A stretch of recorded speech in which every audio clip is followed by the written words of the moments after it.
Bom dia, gente querida, bom dia, doutor Silvio Provenzano, bom dia, Anderson Gomes, bom dia, Vera Lúcia, bom dia, Margarete Azevedo. Já estamos vendo aqui a nossa estante de livros, né, minha gente? E as nossas recomendações. Esse livro aqui é muito interessante, é do Paiva Neto, alô, Margarete Azevedo, alô, Anderson Gomes, e se chama Jesus, a Dor e a Origem da Autoridade. Esse outro é de Dalai Lama, O Caminho da Tranquilidade, e o outro é meu, Vida e Sucesso. E aqui o livro do Alex Campos, né? Faça as pazes com o dinheiro. Lembrando o Caçador você pode participar e você pode ganhar 3 almoços de presente no melhor restaurante da Tijuca, que fica na Rua Pareto 42. Basta você mandar aí um e-mail para sorteiofs@gmail.com, sorteiofs@gmail.com. Bom dia mesmo. Vamos iniciando o programa do dia de hoje com a mensagem de espadas katana. Você que está acostumado, que sabe que realmente fica lindo em termos de decoração, as autênticas espadas samurai. Você, ao colocar no Facebook espadas katana, que eu estou mostrando aqui na setinha, tá vendo?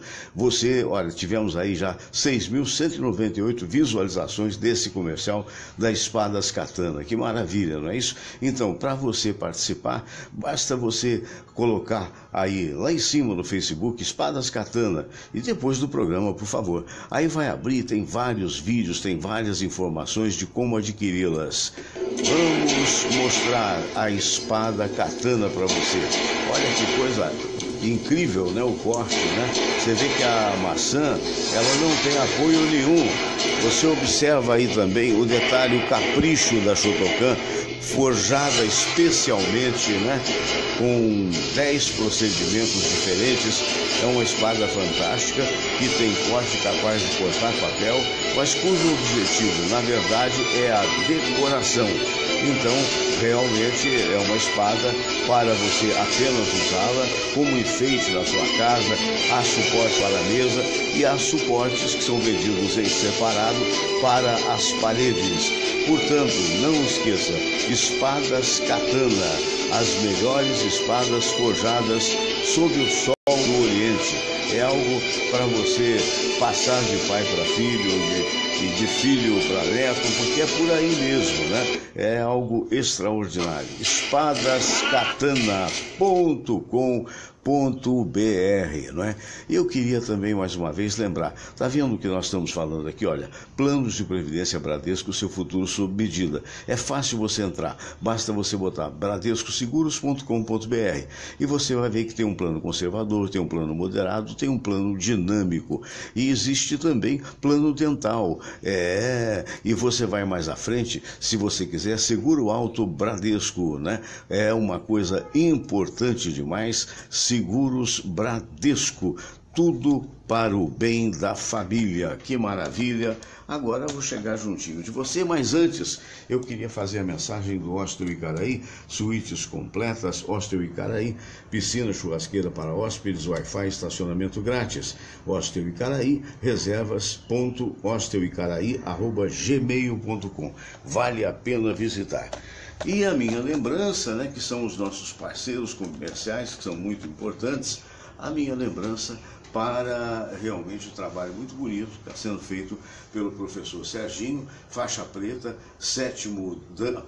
quarto Dan, especializado em educação física, né?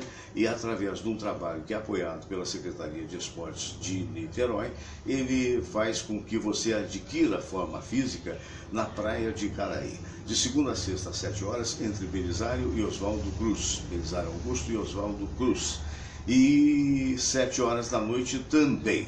Alô, Ecléia Cardoso de Queiroz, bom dia, minha amiga, obrigado aí pelo carinho, pela fidelidade que você tem com relação ao nosso programa, e tem sido tudo isso muito importante. Agora vamos falar de quê? Vamos falar de futebol, né? O Flamengo não foi bem, e eu estava pensando ontem, tentei ver, eu fui num cantinho que tem uma outra televisão, ver de forma isenta para poder dizer o que teria acontecido, o que aconteceu. Um lado é o que aconteceu no campo, né? Venceu o time que taticamente se posicionou melhor. O Flamengo tentou, notadamente no segundo tempo, deixou a tática de lado, foi meio que atabalhoadamente para o ataque, para tentar o gol salvador, o gol que daria ao Flamengo a prorrogação, digamos assim, já que teria que vencer de 2 gols para poder ganhar, digamos, a Taça Sul-Americana. Mas, atabalhoadamente, abriu espaços lá atrás, e o time do Independiente só não ganhou demais porque os finalizadores não conseguiram finalizar com a competência que lhes era devida. E, por sua vez, também o Flamengo teve oportunidades, lamentavelmente também não soube, mais uma vez, finalizar. E aí acabou sofrendo, digamos assim, uma derrota, que não é derrota, foi empate, mas se você somar os dois resultados, aí foi sim uma derrota. E o Independiente, que é considerado o rei das Copas, né, porque tem já 7 Copas Libertadores, faturou mais uma, fez a festa no Maracanã, com a torcida já tendo praticamente saída, mas com uma torcida enorme de argentinos, em torno de 4 mil, 6 mil pessoas, não sei bem, que também prestigiou o time argentino. Então isso foi o futebol. Futebol é assim. Antes do jogo, né, no debate de anteontem, eu tive aqui 2 apaixonados pelo Flamengo. A minha mulher, Samira, e o nosso querido Maurício Menezes. E o Maurição deu, motivado pela sua paixão, deu o resultado de 3-0, que não se efetivou. A Samira foi um pouquinho mais comedida, deu 1-0. Mas, de qualquer maneira, também não conseguiu que isso acontecesse. Muita gente questionando a história do pênalti. O pênalti houve, gente. O cara puxou pelo ombro, o outro caiu e ainda trançou a perna. Então, foi pênalti e foi gol. Então, de maneiras que o importante dessa história é a lição que deve se tirar, não com relação ao jogo, mas com... É que eu estou abrindo a porta aqui, a minha assistente hoje está lá dentro. Alô, olha quem está chegando aqui, gente. Bom dia. O Silvio Provenzano. Doutor Silvio, seja bem-vindo, doutor Silvio, por favor. Obrigado. Se quiser sentar aqui nessa cadeirinha, fica mais à vontade, aonde quiser, onde o amigo preferir. Nós temos hoje garantia de audiência, né? E então eu estava falando aqui com vocês desse jogo, do resultado que, lamentavelmente, para os rubro-negros e para a alegria das demais torcidas, né, que faz parte do jogo, da brincadeira, faz parte. Agora, o que não pode acontecer é o que aconteceu diante do hotel, da delegação da Independente, e o que não pode acontecer é exatamente o que ocorreu depois, antes e depois do jogo de futebol. Meu Deus do céu! Toda a imprensa dizendo que aquilo é vandalismo, principalmente com relação ao antes e depois do jogo. Mas já agravado antecipadamente pela presença de alguns torcedores, entre aspas, porque aquilo não é torcedor, aquilo é vândalo, e lamentavelmente isso existe em todos os times. Então alguma providência tem que ser tomada, não é digamos assim, privilégio, entre aspas, do Flamengo. Já teve no Vasco, o time foi muito prejudicado. Vocês se lembram o campeonato passado que teve que jogar 5 ou 6 partidas sem público por causa de vandalismo. Já teve no Fluminense, as pessoas foram presas recentemente porque ganhavam da diretoria ingressos e repassavam para os cambistas que vendiam muito mais caro. E com certeza também já teve no Botafogo, já tem no Botafogo. Então vocês estão lembrados que, por exemplo, a Inglaterra era um problema sério, os hooligans, e a justiça agiu forte, e também as federações esportivas também agiram forte, e eliminaram esses caras do campo de futebol. Infelizmente, aqui no Brasil, os caras que foram vandalizar o hotel, que nada tem a ver com isso, que é uma repartição comercial, digamos assim, é uma empresa que está acolhendo aqueles que aqui vêm, acabaram levando, porque jogaram sinalizadores na porta do hotel, arrebentaram a cerca de entrada do hotel, chutaram carros, né, falavam palavras de baixo calão e como é que se diz? E fogos de artifício para lá e para cá. Adiantou alguma coisa? Essa é a pergunta que eu quero fazer. Porque não adianta. Falácia não adianta. Dizer, o Maracanã é nosso. Não adianta. Não é de vocês, não é do Vasco, não é do Botafogo, não é apenas um estádio. Mas a torcida vai em massa, vamos ganhar. Ganharam? Não, não ganharam. Então é aquela história. Então está na hora de deixar os verdadeiros torcedores realmente torcer. Agora, essa emoção exacerbada é absurdo. E o que aconteceu ainda ontem, antes, piorou tudo, porque o Flamengo pode ser punido. A Conmebol diz que vai analisar as imagens e quem sai punido dessa, muito provavelmente, será o Flamengo. Deus permita que não, mas pode vir a ser punido. Então é aquela história, como é que não se faz uma cerca num perímetro maior antes do estádio para evitar as imagens que aconteceram ontem? Porradaria, gente chutando o carro, jogaram sei lá o que quebrou o vidro de um cidadão, por sua vez o cidadão atropelou uma pessoa, tiraram o cara de dentro do carro, o cara depois volta para o carro, leva uma porrada e sai com o carro em disparada. O atropelado está lá, até agora não se sabe bem como é que ficou a situação dele, provavelmente nos noticiários mais tarde vão saber. E aí, o que acontece? Aqueles que não pagaram, que não tinham ingresso, que era uma turba, era mais ou menos mais de 100, provavelmente umas 200 pessoas, fizeram um arrastão ao contrário, né? Eles empurraram lá a cerca do Maracanã, quebraram a cerca do Maracanã e entraram, ocupando lugares pelos quais não pagaram. Não bastasse isso, quando o Flamengo, infelizmente, empatando, perdeu a conquista da taça, esses mesmos vândalos voltaram à saída, antes do término do jogo, antes do início do jogo, tentaram apedrejar o time de futebol, o ônibus que estava chegando com a delegação do Independiente. Né? E agora tem que amargar o que o Independiente colocou, dizendo que o jogo, el juego se ganha em la cancha. Em la cancha, é isso. O que é isso? O jogo se ganha no campo. Não adianta, sabe? Porque não sei o quê, nós vamos, isso é bom, incentiva o jogador. Mas mais do que isso, tem que ter técnica. Mais do que isso, tem que ter tática. E, infelizmente, isso faltou ontem ao Clube Rubro-Negro e, principalmente no segundo tempo, sobrou para o time do Independiente, que jogou um jogo muito inteligente, visando provavelmente o empate ou fazer um gol no contra-ataque, coisa que não conseguiu fazer. Agora, tem um craque que, no meu entendimento, foi o craque do jogo, que é o Barco, um rapaz de 19 anos que joga um bolão.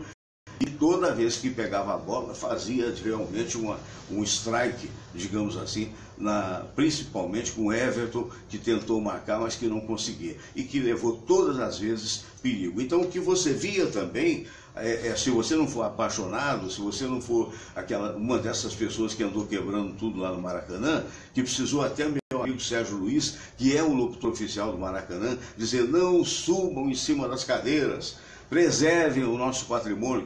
Imagine isso falado num alto-falante. Então é aquela história, se você não for apaixonado, você vai entender o que eu estou falando. Quer dizer, não basta só o amor pelo clube, tem que haver um time. E outra coisa, os jogadores que jogaram melhores ontem foram jogadores feitos em casa pelo Flamengo. As estrelas que ele contratou até hoje não provaram absolutamente nada. O Guerreiro está lá encostado pelos motivos diversos, até de doping. Né? Os outros jogadores que vieram também não disseram o que fariam. E o resultado é esse. E a gente tem que amargar a frase, quer dizer, a todos os cariocas, de um modo geral, que torceram pelo Flamengo, terão de amargar a frase que foi colocada na internet pelo Independente, dizendo: há que respeitar o rei, porque o rei de Copas ganhou 7 Libertadores e pode vir a ganhar uma 8ª, porque agora ele não estava muito bem colocado, a exemplo do Flamengo no Campeonato Argentino, mas agora com a conquista da Sul-Americana, ele automaticamente já está classificado para a próxima Libertadores. Então fica aí o comentário, lamentando profundamente o que está acontecendo nos campos de futebol. Nós vimos famílias inteiras com crianças escondidas atrás daquelas grandes placas de sinalização, crianças chorando, porque verdadeiros imbecis, essa é que é a verdade, se atracavam mutuamente até às vezes. Briga até entre a própria torcida. É algo que é absolutamente indesejável. Bom, isto colocado, isto posto, nós vamos à oração e depois vamos para a sala de visitas no dia de hoje. O Marco Antônio Duarte ficou de vir, o nosso querido professor Marco Antônio, mas até agora não deu o ar da sua graça. Como ele não telefonou nem nada, é provável que venha ou não. Mas, pelo sim, pelo não, teremos aqui uma figura muito competente, que é o nosso querido Dr. Silvio Provenzano. Vamos agora, meus amigos, à prece de Cáritas. Um abraço para o Luciano Gomes, para o Marlon Jordão. Vamos à prece. Vamos todos rezar a prece de Cáritas e depois a oração ecumênica que um dia Jesus nos ensinou. Deus nosso Pai, que sois todo poder e bondade, dai a força àqueles que passam pela provação. Dai a luz àquele que procura a verdade. Põe no coração do homem a compaixão e a caridade. Deus, dai ao viajor a estrela guia, ao aflito a consolação, ao doente o repouso. Pai, dai ao culpado o arrependimento, ao espírito a verdade, à criança o guia, ao órfão o pai. Senhor, que vossa bondade se estenda sobre tudo o que criastes. Piedade, Senhor, para aqueles que não vos conhecem. Esperança para aqueles que sofrem. Que a vossa bondade permita aos Espíritos Consoladores derramarem por toda parte a paz, a esperança e a fé. Deus, um raio, uma faísca do vosso amor pode iluminar a terra.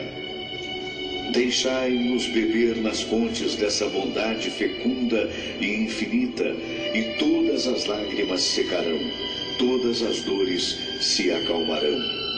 Um só coração, um só pensamento subirá até vós, como um grito de reconhecimento e de amor. Como Moisés sobre a montanha, nós vos esperamos com os braços abertos, ó bondade, ó beleza, ó perfeição. E queremos de alguma forma alcançar a vossa misericórdia. Deus, dai-nos a força de ajudar o progresso a fim de subirmos até vós. Dai-nos a caridade pura, dai-nos a fé e a razão, dai-nos a simplicidade que fará de nossas almas o espelho onde há de se refletir a vossa santa imagem.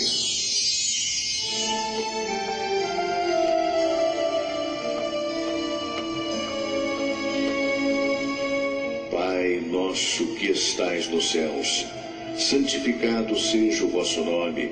Venha a nós o vosso reino, seja feita a vossa vontade, assim na terra como no céu. O pão nosso de cada dia nos dai hoje. Perdoai, Senhor, as nossas ofensas, assim como nós perdoamos aqueles que nos ofenderam.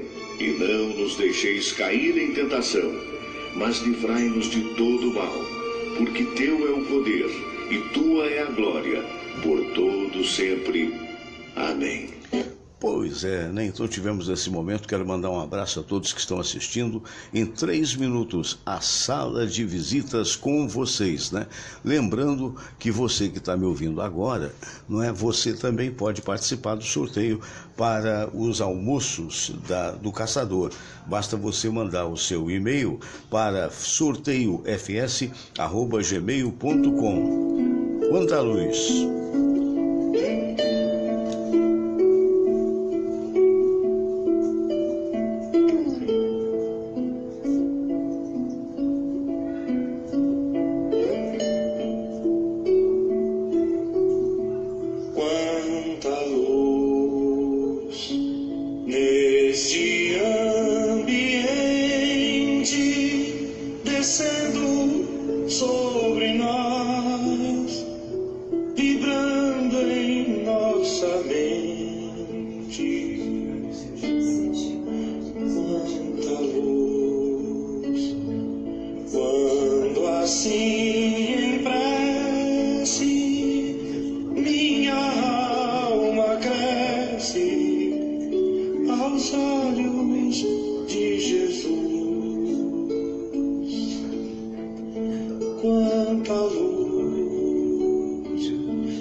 descendo sobre nós.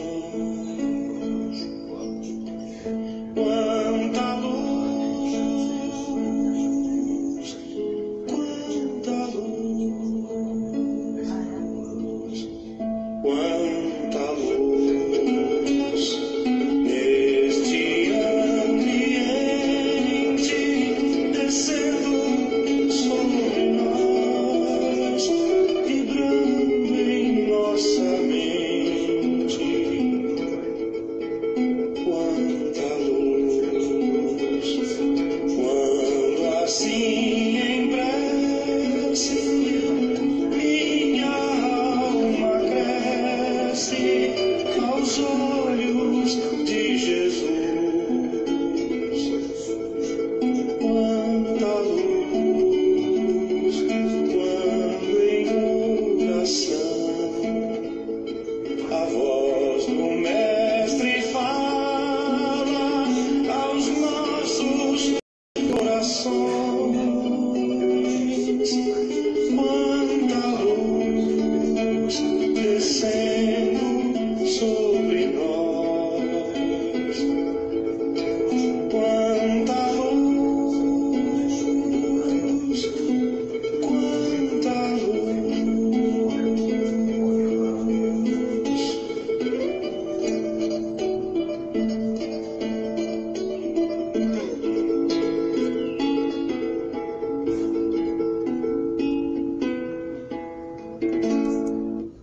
Pois é, então agora, minha gente, vamos para a sala de visitas. Ali, Samira Valente e o nosso querido Dr. Silvio Provenzano. Bom dia, Samira. Bom dia, Fernando. Bom dia. Minha amiga, o que houve com o Flamengo, na sua opinião, como torcedora que você é? Bom, o que houve da parte de jogo era o previsível, né? Eu tinha medo e eu realmente queria. Eu comentei que entre você e Maurício Menezes anteontem, o Maurício deu opinião com o coração, Sim. que seria 3-0. Não, E você acho foi que muito ele comedida, conhece, você falou ele 1-0, está de bom tamanho, mas não bastava, teria que fazer 2. Não estava de bom tamanho, eu errei porque de bom tamanho o placar seria 2-0, porque aí seria, Conquistaria, né? a taça. Mas pelo que ele jogou na primeira partida, eu vi que ia ser muito difícil, porque o Independiente É um belo time, né? É um bom time, ninguém chega a uma final. Ninguém ganha 7 Libertadores à chega a toa, uma né? final se é uma galinha morta, né? Que hoje nem existem mais galinhas mortas, né? Agora, Então, e o lado fora do campo? É lamentável, né? É lamentável porque isso não reflete de modo algum A torcida torcedor. não, reflete mal os torcedores. Isso são aqueles torcedores que distorcem, né? O que é o futebol, eles não vão para assistir jogo, eles vão para tumultuar, para arrebentar a cerca do Maracanã. E outra coisa que eles não entendem, eles vão para desestimular muita gente a ser Flamengo, porque essas crianças que vão animadas vão pelos ficar pais, apavoradas. tem muita criança, eu conheço muita criança que vira numa situação dessa, ela fica traumatizada e ela cria aquela... Você vê, ninguém deseja que qualquer time seja prejudicado, mas o que houve com aquela torcida organizada do Vasco, que o time foi prejudicado em 6 partidas sem plateia, pode acontecer de volta com o Flamengo. Claro, eles correto? não Porque a Conmebol já disse que vai prejudicar o time. Não adianta. Doutor Silvio, o senhor que gosta de futebol, que é tricolor, mas que é sobretudo um amante do futebol, o que o amigo achou de todo esse imbróglio? Bom dia. Então esse imbróglio tem 2 partes para a gente poder dissecar a equação. Por favor. O extracampo e em campo, né? O extracampo, evidentemente que sob todos os pontos de vista foi condenável, eu concordo plenamente com o Samira, não foi a torcida do Flamengo. Eu diria que foi uma parte podre da sociedade brasileira, que existem também em outros lugares do mundo. E em todos os clubes, né? Exato. Que se manifestou de uma forma que tem que ser punida. Eu acho que é fácil hoje em dia, pelas câmeras, você identificar essas pessoas e punição. Punição mesmo, porque foram atos de violência gratuita, não só contra os visitantes que aqui eram recebidos, e o Rio de Janeiro sempre se caracterizou por ser uma cidade que recebe muito bem a todos. Exatamente. Né? Ontem isso ficou desde as cenas da véspera, estão fartamente noticiados, dá para identificar perfeitamente quem jogava sinalizador na porta do hotel, enfim, Eu acho que é uma questão da polícia, com a inteligência que hoje em dia a polícia tem, identificar essas pessoas e, evidentemente, punir. É uma forma, inclusive, de atenuar possíveis penalidades que o clube possa vir a sofrer pela Conmebol. Porque, inevitavelmente, isso vai acontecer. Hoje, os regulamentos internacionais punem, eu diria, com bastante gravidade, os clubes mandantes nesse tipo de situação. Então, aqueles indivíduos que não são torcedores, eu acho que o torcedor, ele quer o bem do seu clube, ele não mediu, não, ele sabia que ele estava prejudicando o Flamengo.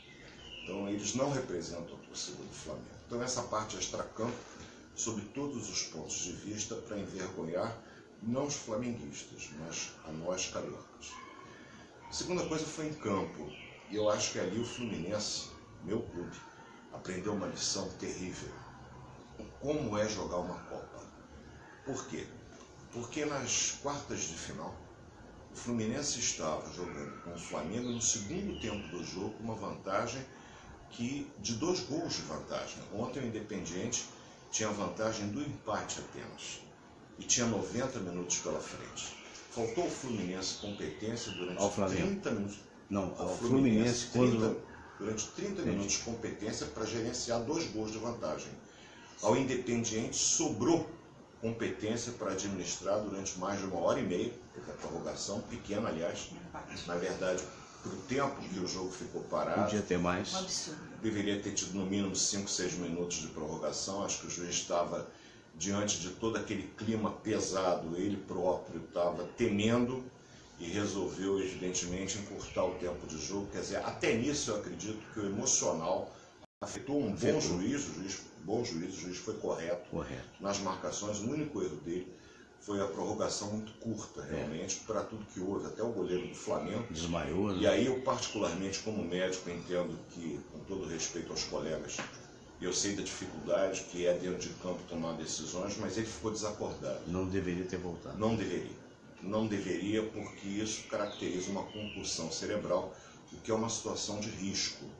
Ali, naquela hora, caberia ao chefe do departamento médico dizer, olha, eu sei que você quer voltar, eu sei que é importante, vai que a gente faz um gol, vai que tem pênalti. O garoto que estava no banco, muito mais inexperiente do que o César, que fez um partidaço, de passagem. Foi um dos grandes jogadores do Flamengo, foi o César.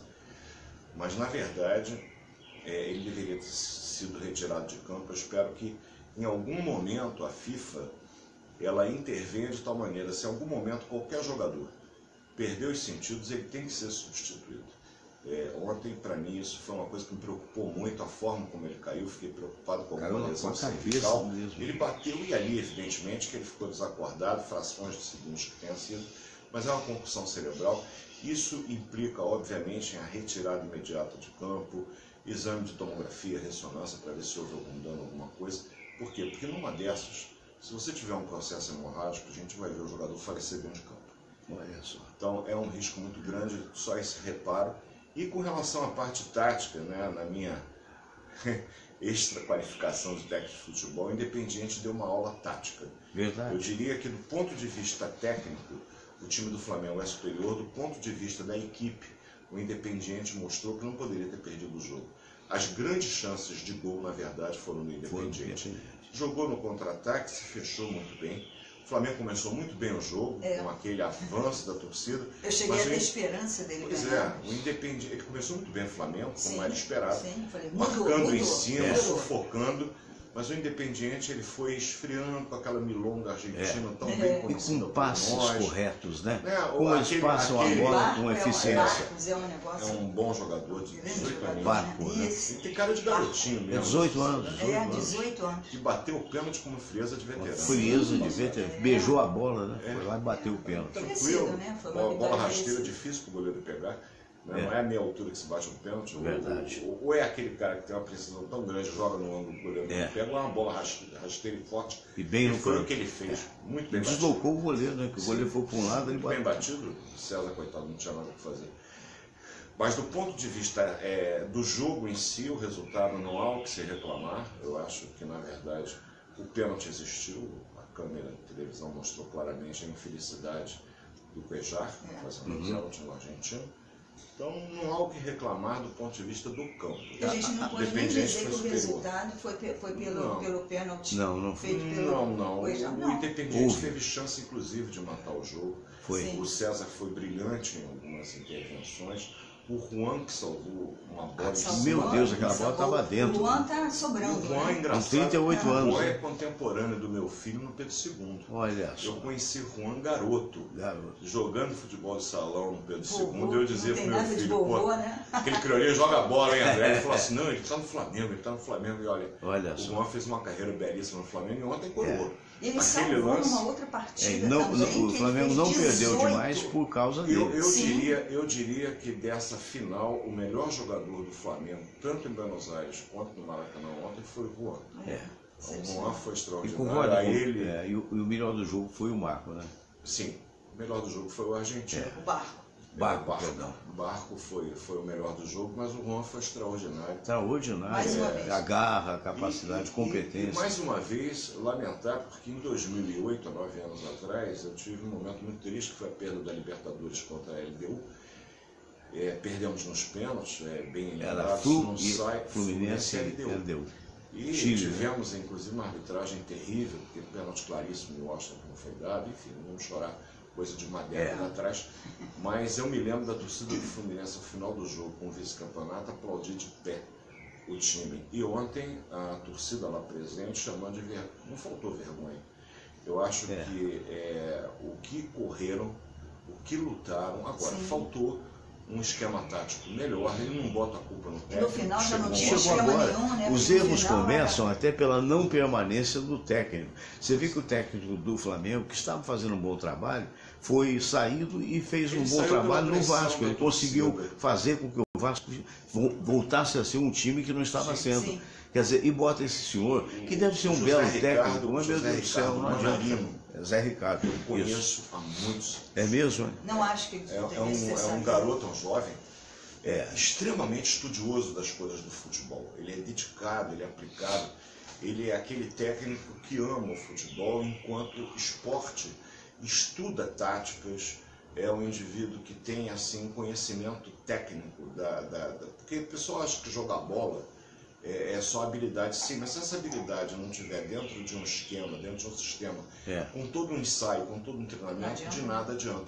Zé Ricardo é um estudioso. É trabalho, né? Está fazendo um trabalho muito bom, mas a torcida é imediatista. Infelizmente. Alguns, né? E infelizmente o presidente do Flamengo gostava muito do Zé Ricardo, um rapaz muito inteligente, muito educado. Eu acho que nem é só torcida. Ele não queria tirar, mas aquele resultado do Vitória... Eu acho que são dirigentes também, né? Também. Que estão à volta do técnico, né? Isso aí pressão, sabe, né? Que é uma conjunção de fatores, nem sempre sabidos, né? Samira, durante algum tempo eu participei da política do Fluminense. É um negócio meio podre no Rio de Foi na época da vanguarda tricolor, quando a gente foi para a Série C, triste da história, 20 anos atrás.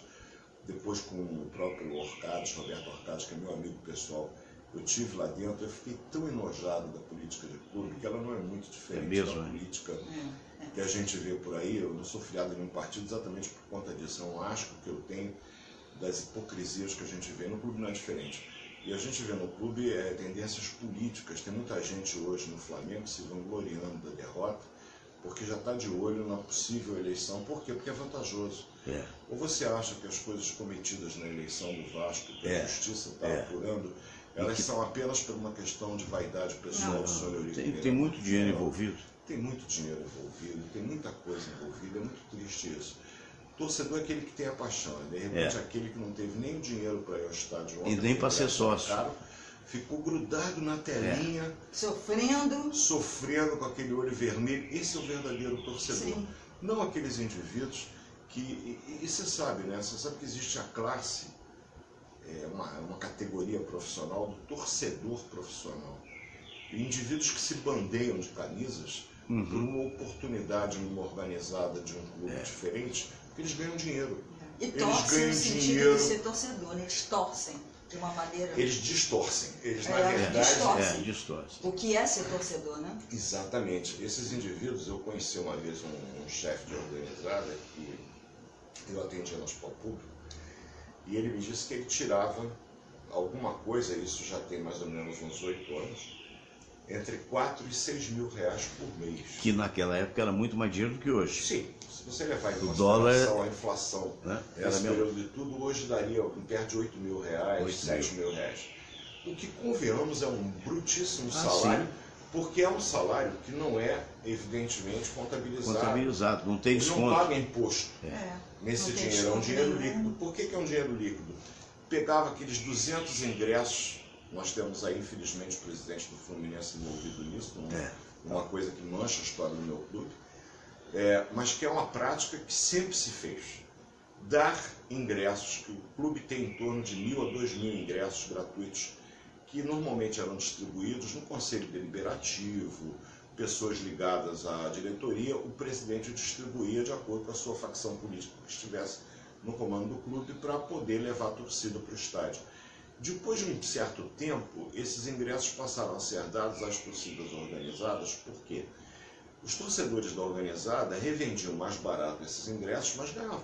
Imagina um ingresso que custa 50 reais e na sua mão você vende a 30, 40. Mas ganha dinheiro. Quem compra desse indivíduo está pagando mais barato e ele está tendo um dinheiro líquido que não é tributado. Deixa bem claro isso.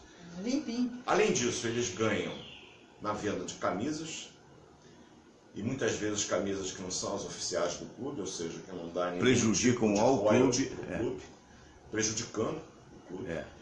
Eles recebem de diretores dos clubes, muitas vezes, ônibus para caravanas, gratuitamente, e cobram a passagem de cada torcedor que vai lá. Você vê o quanto que esses indivíduos têm de fonte de renda, que para eles não tem custo nenhum. E até viagens, às vezes, patrocinadas pelo clube. Sim. E veja bem, eles ganham para acompanhar o clube. Né? E esses indivíduos vão se bandeando, muitas vezes, de camisa, não, porque o cara sempre foi flamenguista roxo. Esse cara, de 10 anos atrás, estava na torcida organizada do Fluminense, do Botafogo. Ele é roxo por ele. Na verdade, ele vê o interesse pessoal. É uma profissão. Esses indivíduos normalmente são carismáticos, são fortes, são indivíduos que normalmente se impõem pela própria força bruta. E de uma certa forma isso ocorre também ao nível de diretoria. Também. Eu conheço o caso de um cidadão que é tricolor roxo e que foi o superintendente da delegação do Flamengo, quando o Flamengo, há mais de 20 anos atrás, ia viajar pela Europa. E o cara era tricolor, quer dizer, aí o que acontece? Ele virou profissional. E existe até o atual cidadão, que agora me fugiu o nome, que é digamos assim, o chefe do futebol do Flamengo, é um cara que já passou pelo Vasco da Gama, não é? A vida profissão. Mas aí é profissão mesmo. Mas aí é um cara contratado. Ele tem um contrato. No caso é o Rodrigo Caetano. Exato, Rodrigo Caetano. Mas é legal. É uma espécie do manager. É uma espécie de manager, ele é o gerente de futebol. Tá certo. Não confundir. Não confundir. O que a gente está falando é que são aqueles teoricamente que tem a paixão clubística. E ele coordena uma determinada facção da torcida que deveriam ser proibidos. E que tem a conivência de quem está lá em cima. Eu dou um abraço para Eliane Santos, que está compartilhando a gente, Ricardo de Paula Ferreira, o Alves Júnior, lá em Cruzeiro, São Paulo. Alô, Alves, abraço grande. Mas continuando, doutor Silvio. O que a gente tem que ver é o seguinte, sob todos os pontos de vista, os eventos que aconteceram na véspera do jogo, no momento do jogo e após o jogo, e lamentar que muitos tenham gritado vergonha para um time que se doou. O time do Flamengo em si foi inferior ao time do Independiente, porém não faltou luta, não faltou garra. Não vi nada que justificasse a torcida falar vergonha, como se eles não tivessem suado. Não. Você vê o Hever continuar em campo depois de tomar 8 pontos na cabeça. Agora uma pergunta aqui interessante que foi dada pelo Paulo Horácio, um abraço para Eliane Santos, pergunta para o doutor Silvio. Quando a pessoa cai, como caiu o César, o goleiro do Flamengo, bate com a cabeça e perde o sentido, ela pergunta o que é isso, se é o sangue que saiu dali, por que fica inconsciente? Mesmo eu falei, na verdade nós temos o nosso cérebro revestido por uma série de membranas, que são as meninges, e nós temos os ossos mais compactos do nosso corpo, que é a calota craniana, exatamente para proteger aquilo que nós temos de mais importante.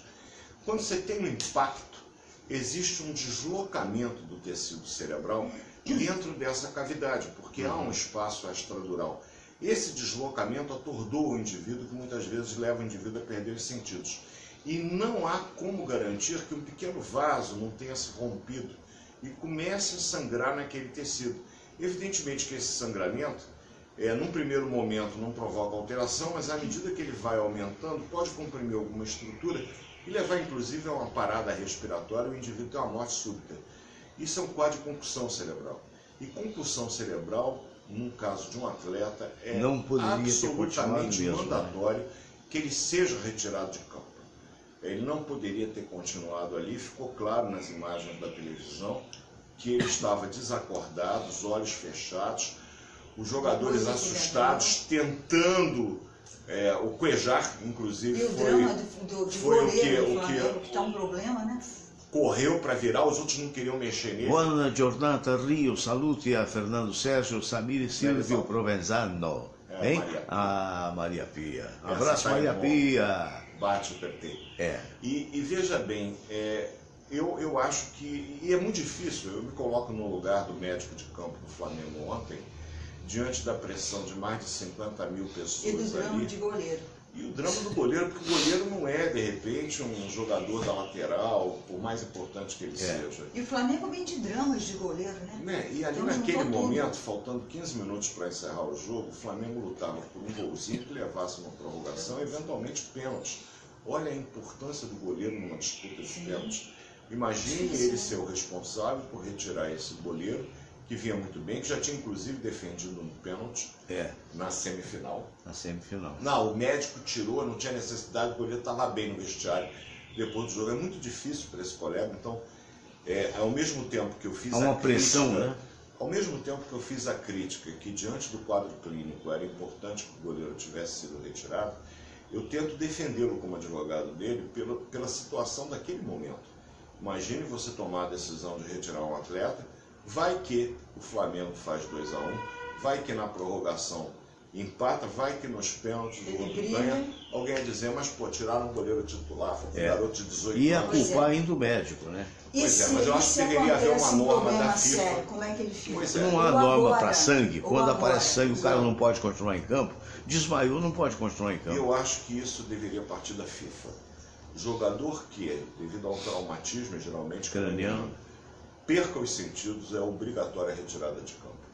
Eu acho que ontem aconteceu isso, eu fiquei muito preocupado. Na televisão a gente não acompanha, eu acho que se eu estivesse no estádio, eu ficaria olhando para o César o tempo todo, esqueceria o resto do jogo, porque foi uma situação muito séria. Felizmente, sem maiores consequências para o rapaz. É isso que eu estou comentando. E se essa mesma decisão que levou, sei lá quem, a manter o César, ou a própria teimosia do César de permanecer em campo, e se ele morre depois, Deus me livre e guarde, ou então agora se descobre um problema. E aí?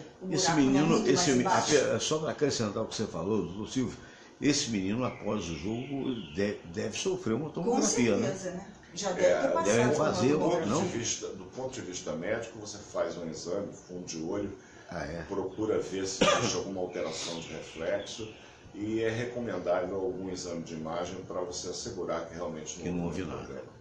Meu Deus do céu, né? É recorrente esse tipo de coisa na cabeça, né? Hoje em dia, você vê que nos lances de choque de cabeça... Houve até um ontem, lembra? O Hever relevou 8 pontos. Teve que botar uma touca. Mas aí é uma situação diferente. Sei. Você vê que é engraçado, né? É superficial. Você vê, observando a imagem, na hora em que há o trauma da cabeça do argentino com o Hever, na mesma hora brota o sangue da cabeça do Hever. Né? Foi imediato. Por quê? Porque pelo ângulo em que bateu, abriu ali uma ferida e o sangue veio para fora. É melhor. Imediato.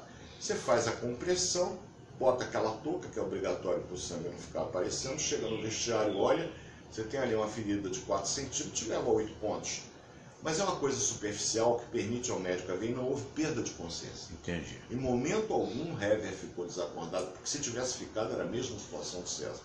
O que foi estranho no César foi, em primeiro lugar, o ângulo que ele bateu lateralmente com a cabeça no chão, sem nenhuma proteção. Foi o ombro esquerdo dele e a cabeça do lado esquerdo que bateu. Com o peso do corpo, né? E no mesmo momento que ele chocou assim, ele apagou.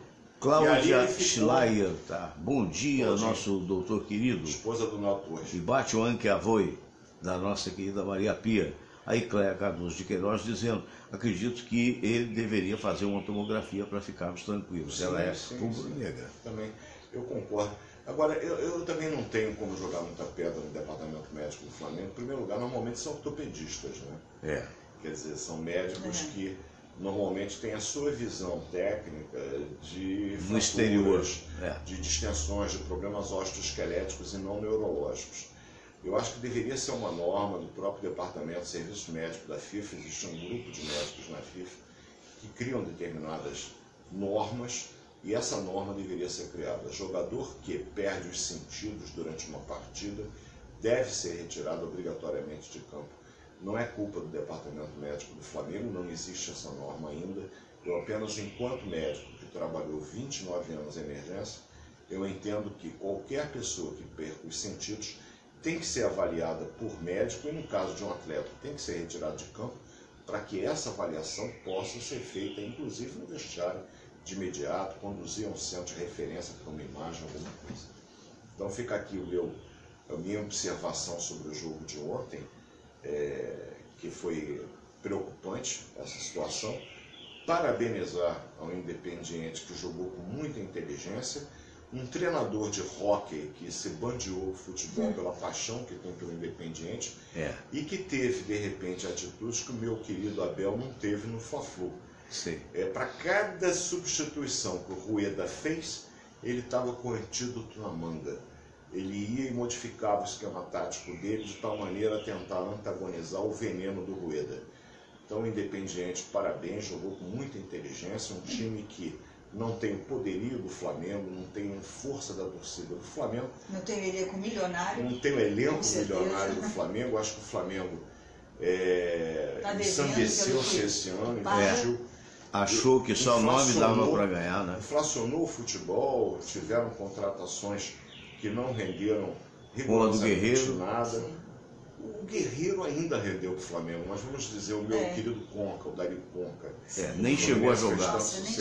Jogou 15 minutos no Fla-Flu e levou um cartão amarelo. Aquele menino do Cruzeiro também. Pois o Flamengo ele tem um grande elenco. Eu acho que com a inteligência do Rodrigo Caetano, que eu conheço bem, junto com a capacidade do Eduardo Bandeira de Mello e com o vice-presidente de futebol do Flamengo, eles têm que sentar os três agora e tentar fazer um diagnóstico do que não funcionou esse ano. É pontual, é muito fácil. É muito mais fácil você, por exemplo, armar um elenco para 2018, tendo o elenco que o Flamengo tem, e propriamente no Fluminense. Agora, tem que continuar com o técnico, né? Não adianta agora crucificar o técnico porque perdeu e mudar, porque recomeça tudo. O Rueda provou no seu passado que ele conhece de futebol. Ele não teve ainda a oportunidade no Flamengo de poder fazer um trabalho. Inclusive, veja bem, eu falei do Rodrigo Caetano, falei do Eduardo Bandeira de Mello, presidente, e do vice de futebol, cujo nome eu não sei. Mas, além deles, é óbvio, ouvi o técnico. Claro. O que você me dá como análise dos meses que você ficou à frente do Flamengo? 3 meses. O que você diagnostica das nossas deficiências? Quem no elenco tem que ser mantido? Quem que a gente pode utilizar, inclusive, como moeda de troca para reforçar os pontos que você julga carente? É assim que se monta uma equipe de futebol. Não adianta querer começar do zero. Começa tudo de volta. Tudo, porque o torcedor ontem, o apaixonado, o fanático, tem que mandar embora do presidente ao faxineiro. Eles que mandam no clube, não é assim. Parece que eles Mas não é assim, porque o presidente tem que ter moderação. O Flamengo esse ano chegou ao Campeonato Carioca, na final com o Fluminense, por mais que se diga daquele lance altamente duvidoso do Hever em cima do Henrique. Abraço para o seu colega, doutor Cícero Munhoz, está ouvindo a gente mesmo. Munhoz é uma grande figura, um abraço. Exato. É a Rosângela Pedrosa também, o Ramon Cavageiro do Uruguai. Abraço, Ramon. Ramon deve estar, digamos assim, neutro nessa história, porque o Uruguai não é muito amigo do Los Hermanos. Não é. Mas, de qualquer forma, eu acho que cabe à diretoria do Flamengo com a frieza necessária, porque foi decepcionante. O Flamengo foi campeão carioca, chegou à final da Copa do Brasil, chegou à final da Sul-Americana, e eu acho que 6º lugar num campeonato dificílimo como o brasileiro, classificado direto na fase de grupos da Libertadores 2018 não é um resultado para se lamentar. E lá na Europa De se forma valoriza nenhuma. aqueles que são vice. Ah, Ele mas foi é vice-campeão da Sul-Americana, Aqui, quer pelo dizer. contrário. Contra Se tantos critica, competidores, né? E apenas a lamentar ter sido eliminado ainda na primeira fase da Libertadores esse ano. E veja bem, é aquilo que eu falo, que o futebol ele tem armadilhas, né? É. Você vê que eram 12 possibilidades de resultados nas últimas rodadas, e em 11 o Flamengo estaria classificado. Ele entrou virtualmente classificado naquele jogo, e no último minuto ele toma um gol, e no último minuto do outro jogo sai um gol que o elimina. Ou seja, aquele único resultado que eliminaria o Flamengo aconteceu no último que era muito minuto, pouco provável. Os aspas, deuses do futebol É. conspiraram para Mas eu eliminar acho o até Flamengo na que primeira até no fase. futebol as coisas não acontecem por acaso, né? Os resultados estão aí para se tirar lições, né? Eu acho que esse foi um ano de muito aprendizado para o Flamengo. Com certeza, E né? eu acho Duro, até que né? para o Foi um futebol duro. brasileiro, né? Até para o futebol brasileiro. Porque Esse ano no futebol brasileiro em nível de seleção foi o ano do Tite, né? é do Tite. Mas é uma outra Sim. coisa, né? Os Uma clubes não outra estão coisa. acompanhando, né? Não, e até porque se você olhar a seleção do Tite, É toda lá de fora. Se for analisar que a seleção brasileira que vai disputar o Mundial ano que vem na Rússia, é uma seleção de legião Internacional. É. A gente conta nos Verdade. dedos os jogadores que hoje no Brasil Estão jogando aqui. estão jogando na seleção, têm condições de representar a seleção. É. Nossa grande maioria, a massa de jogadores, eles estão jogando nos Lá campos da fora. Inglaterra, da É. Espanha, da Itália, da França, da Alemanha. Sim. E até destacando aquele jogo do Real Madrid, que virou de 2-1, em cima do... Como é que é o nome Al do time? Jazeera. Al Jazeera. Destacando o Romarinho, né, que jogou um bolão, que você vê que o jogador brasileiro, quando bem tratado, e sobretudo tendo assistência médica e muscular, essa coisa toda, Rende bem. rende bem. Doutor Silvio, acabou que a gente ficou falando de futebol, mas também de medicina esportiva. Eu provoquei isso porque pouca gente sabe que o doutor Silvio é técnico de futebol, não é isso? Eu Formado. tenho curso. Formado. Eu tenho um curso Exatamente. de ensino. Eu adoro futebol, eu gosto de ler muito sobre futebol. Certo. Eu acho que eu, adolescente, em 74, fiquei encantado com o Rinus Mitchell, que criou o carrossel holandês. Foi Sim. fantástico. E eu Johan me Cruyff. recordo, eu jogava futebol nessa época, eu me recordo que o carrossel holandês só pôde ser criado pela inteligência extraordinária do Johan Cruyff. Exatamente. Muito que era um bem grande cara. secundado pelo Rep e pelo Niskes.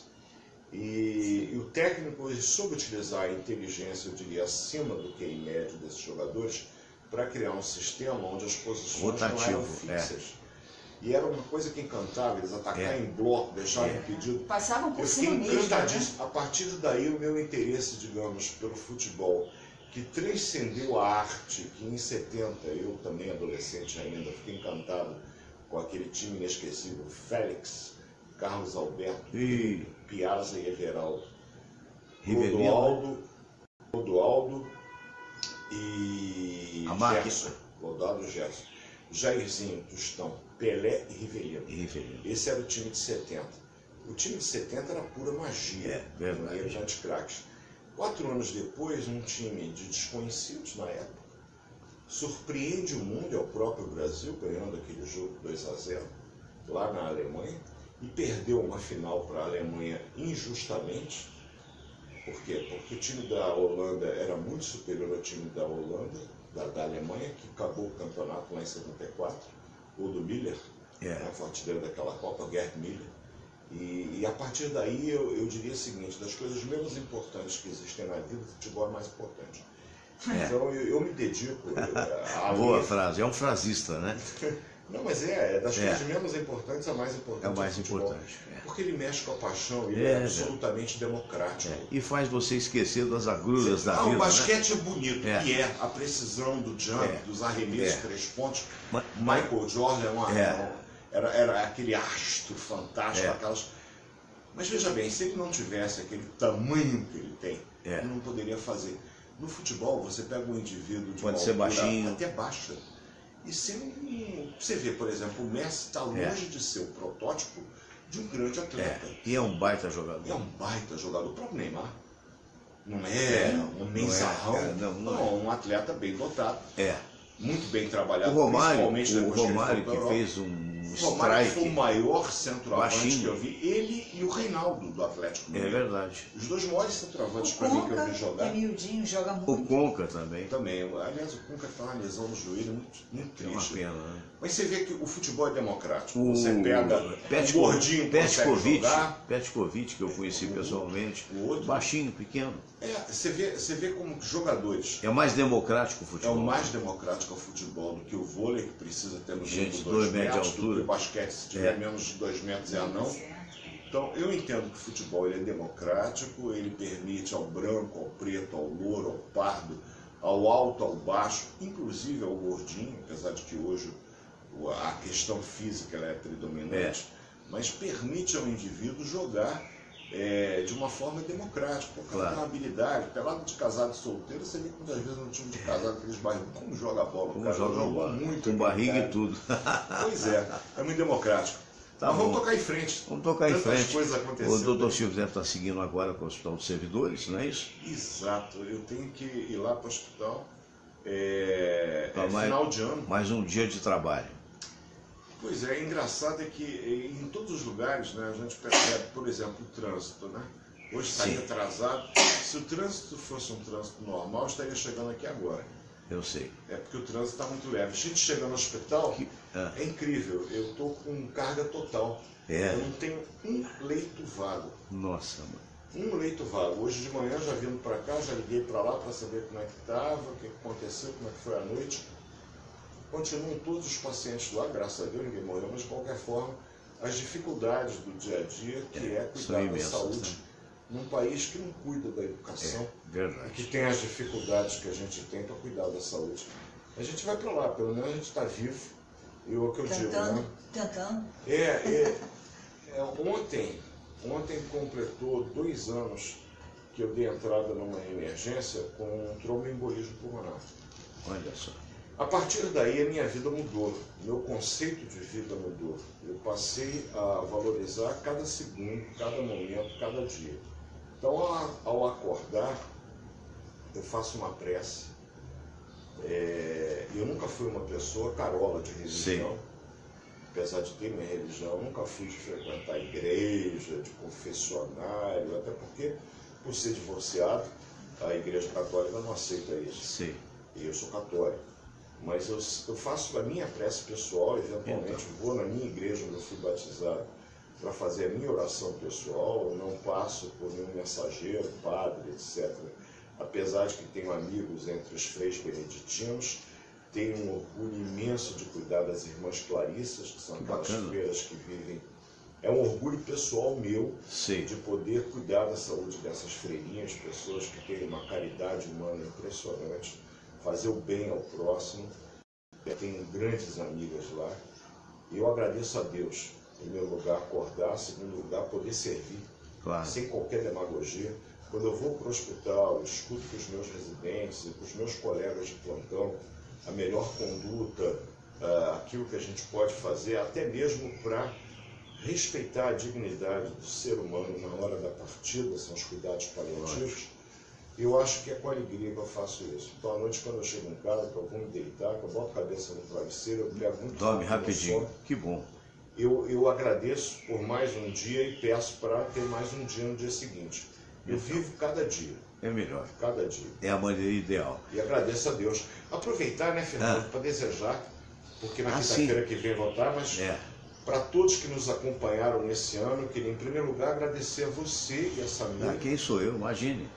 Nós que agradecemos, meu amigo. Agradecer a acolhida, assim, eu diria que familiar. Familiar, é verdade. Né? Que vocês me dão todas as quintas-feiras, quinzenalmente, sempre recebido com muita fidalguia, com muito carinho, com muito respeito, sempre aprendendo muito com você. Quem sou eu? Desde a época da rádio que não paga, como você muito bem que ainda continua não pagando. Continua não pagando, haja vista a audiência adiada, e eu vejo em casa que isso é verdade, porque lá tem o mesmo problema. Já ganha a questão na justiça, mas o juiz ganha, mas não leva. Dá mais um tempo. Bom, enfim, desde aquela época eu te agradeço e desejar a todos que nos acompanham no Facebook, a Cláudia Schleier, Maria P, que está em Roma, Eliane Santos aqui, enfim. Tereza Cristina Guimarães, Darcy Ruguenin, Silvana Rogério. A todos vocês eu desejo do fundo do coração um Natal abençoado. Natal é renovação. Natal é esperança. Natal é termos dentro de nós a certeza que cada um de nós pode fazer a diferença. Natal é uma festa para a gente se voltar para a nossa família, voltarmos para dentro de nós e podermos, acima de tudo, ter a esperança de um 2018 melhor. Mas eu acho que ainda vem aqui, entre Natal e Ano Novo, acho que os votos de 2018 farei no dia 27, eu acho. Exatamente, é isso mesmo. Então, Feliz Natal para todos. Muito obrigado. Não abusem das rabanadas. Para você também, Feliz Natal para a família toda, né? E um abraço para Maria Pia lá em Roma, Feliz Natal para ela, né? Sim, os amigos todos que estão vendo a gente, a Tônia Elizabeth em Miami, o Marco Silva lá em Austin, no Texas, né? O professor Jorge Trigo em Lisboa, né? Nosso carinho, nosso abraço. E, Samira, muito obrigado aí também pela sua participação no dia de hoje. Obrigada a todos e só voltando a lamentar os episódios que muito bem. E que para mim só refletem dois dos grandes problemas que o Brasil tem hoje, né? Um é a educação. Reflete. E tudo que aconteceu tem... Pela falta de... tem a falta de educação e a falta de punição exemplar que graça no país. Se tiver uma punição exemplar, eu duvido que essas coisas continuem acontecendo, como aconteceu na Inglaterra com os hooligans. Exato, então, mas tem que ter punição exemplar. Sim. É verdade. Eu quero agradecer, a Terezinha Chagas está assistindo, a Tânia Malheiro está informando, é uma bela cantora e ela tem um show hoje no Cariocando, a partir de 20 horas. Então estamos sugerindo, se você quer ver uma boa cantora interpretando com boa presença de palco e voz as músicas brasileiras, não é teatro, na verdade é um bar muito simpático, um restaurante muito simpático, o Cariocando, né? Ele fica ali pertinho do Catete, pode saltar ali no metrô do Catete, 60 metros, descendo a Silveira Martins, à esquerda você encontra o Cariocando. Bom show para ela, para todos, bom dia Rio de Janeiro, bom dia Brasil, bom dia mundo inteiro.